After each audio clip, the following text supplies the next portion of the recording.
Saya Wididi. Saya Nur Hasanah. Saya Hana ini. Di video yang kali ini kita akan membahas apa sih bank swasta nasional itu. Sebelumnya kalian tahu nggak sih apa bank swasta nasional itu? Bank swasta nasional adalah bank yang dimiliki pihak swasta nasional seperti individu, kelompok maupun perusahaan nasional. Bank ini beroperasi misalnya di Indonesia, diawasi oleh OJK dan harus memiliki izin dari pemerintah. Kepemilikan bank ini biasanya tidak dimiliki oleh pemerintah, tetapi tetap mengikuti peraturan perbankan nasional. Nah, oke. Jadi di bank swasta nasional itu kami akan membahas salah satu bank, yaitu Bank Mega Syariah. Sebelumnya saya mau bertanya nih kepada ini, gimana sih company profile dari Bank Mega Syariah itu? Baik, di sini saya akan menjelaskan tentang company profile-nya Bank Mega Syariah. Bank Mega Syariah itu sendiri beroperasi sejak tahun 1990 yang pada awalnya itu bernama PT Bank Umum Tubuh dan kemudian diakuisisi oleh Citicorp milik Khairul Tanjung, dan pada tahun 2004 itu berubah menjadi PT Bank Mega Syariah. Bank Mega Syariah beroperasi berdasarkan prinsip-prinsip syariah, menyediakan produk dan layanan keuangan sesuai dengan hukum Islam tanpa riba. Isi dari Bank Mega Syariah itu menjadi bank syariah terbaik dan terpercaya yang mampu memberikan manfaat kepada masyarakat. Misi dari Bank Mega Syariah yang pertama menyediakan produk perbankan yang inovatif, menyediakan layanan prima kepada nasabah sesuai dengan prinsip-prinsip syariah, dan mendorong pertumbuhan ekonomi syariah di Indonesia. Kemudian ada layanan utama yang dimiliki Bank Mega Syariah. Yang pertama ada produk pendanaan, kemudian ada pembiayaan, layanan digital, dan produk haji dan umroh. Kemudian ada ruang lingkup kantor cabang Bank Mega Syariah yang tersebar luas di seluruh Indonesia, terutama di kota-kota besar. Layanan ini mencakup kantor cabang utama yang ditempatkan di kota-kota besar seperti Jakarta, Surabaya, Medan, Bandung, dan juga Makassar. Kemudian yang kedua ada kantor cabang pembantu. Kantor cabang pembantu ini ditempatkan di wilayah daerah-daerah untuk membantu melayani nasabah.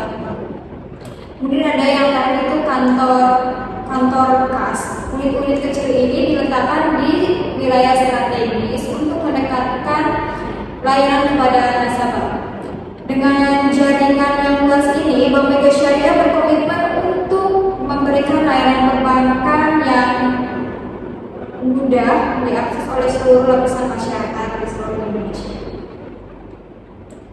Oke teman-teman, jadi di Bank Mega Syariah juga ada beberapa produk. Yang pertama itu ada tabungan, giro, dan juga deposito. Kalau di tabungan itu ada 3 tahapan. Yang pertama itu ada mandeta, blok, dan untuk tabung. Nah, di tabungan itu ada 3 jenis tabungan. Yang pertama itu ada tabungan haji, tabungan mudharabah, dan juga tabungan wadihah. Nah, yang kedua itu ada giro. Jadi giro itu minimal setoran awalnya itu 1 juta, dan giro ini biasanya tuh digunakan oleh korporat atau perusahaan. Dan juga kalau misalkan kita mau buat giro itu harus mempunyai identitas yang valid dan juga sudah legalitas. Yang ketiga itu ada deposito. Jadi deposito itu investasi jangka pendek. Jangka waktunya itu ada 1 bulan, 3 bulan, 6 bulan. Jadi deposito ini bisa didapat melalui bagi hasil, yaitu akan mudharabah. Oke, nah jadi saya mau bertanya lagi nih kepada teman saya. Kalau misalkan di Bank Mega Syariah itu ada kredit nggak sih? Baik, di Bank Mega Syariah ini tidak ada kredit, bisa disebut pembiayaan. Pembiayaan ini maksudnya adalah suatu pemberian dana dari bank kepada nasabah dengan prinsip syariat Islam. Prinsip syariat Islamnya itu seperti tidak adanya bunga atau riba, kemudian borot, dan yang lain sebagainya. Di Bank Mega Syariah ini ada beberapa pembiayaan. Yang pertama ada syariat card. Syariat card ini seperti produk kartu pembiayaan yang mirip dengan kartu debit dari bank konvensional dengan prinsip syariat Islam. Yang selanjutnya ada pembiayaan berkah. Pembiayaan berkah ini yang pertama ada pembiayaan properti yang merupakan fasilitas pembiayaan untuk pembelian properti seperti pembelian rumah, apartemen, pembangunan, renovasi, atau refinancing. Yang selanjutnya ada pembiayaan kendaraan. Pembiayaan kendaraan ini merupakan fasilitas pembiayaan konsumtif untuk pembelian kendaraan baik baru maupun bekas. Selanjutnya ada pembiayaan multiguna. Pembiayaan multiguna ini merupakan fasilitas pembiayaan konsumtif untuk pembelian barang dan jasa dengan agunan. Yang selanjutnya ada pembiayaan tanpa agunan. Pembiayaan tanpa agunan adalah pembiayaan yang merupakan fasilitas pembiayaan yang dimana suatu nasabah yang tempat kerjanya bekerja sama langsung dengan Bank Mega Syariah. Yang terakhir ada pembiayaan tanpa agunan. Pembiayaan ini merupakan fasilitas pembiayaan konsumtif dengan agunan tunai. Oke, dalam pembiayaan ini terdapat 3 akad. Yang pertama ada akad kafalah, yang kedua ada akad qard, yang ketiga ada akad izarah. Oke, jadi yang terakhir itu saya mau nanya nih, apa saja jasa-jasa yang ada di Bank Mega Syariah itu?